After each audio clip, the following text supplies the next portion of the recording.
রাত গভীর, মদিনার রাস্তাগুলো নিস্তব্ধ, সবাই ঘুমিয়ে পড়েছে, কিন্তু একজন মানুষ এখনও জেগে আছেন।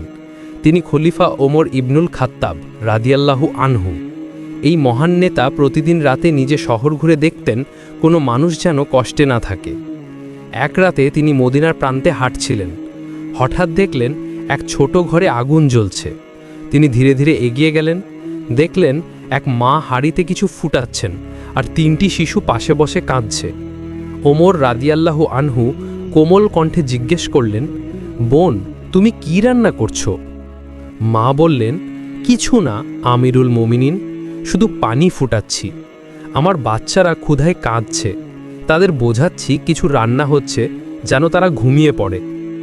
ওমর রাদিয়াল্লাহু আনহুর চোখে জল এসে গেল। তিনি কিছু না বলে ফিরে গেলেন বাইতুল মালে।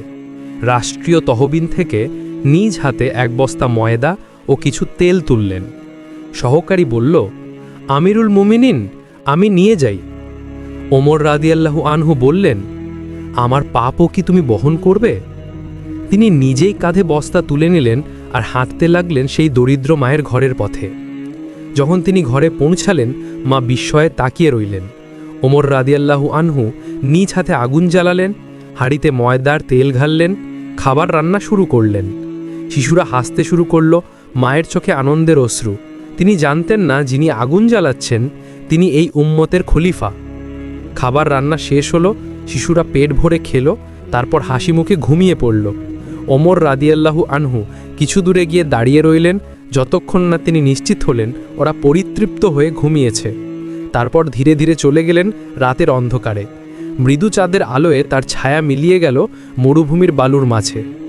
ন্যায়, দয়া ও ত্যাগ, এটাই ছিল হযরত ওমর রাদিয়াল্লাহু আনহুর নেতৃত্বের চিহ্ন। তিনি রাজা ছিলেন না, ছিলেন এক সেবক নেতা। আজও তার সেই রাতের গল্প আমাদের শেখায়, ক্ষমতা নয়, সেবা, এটাই এক প্রকৃত নেতার পরিচয়।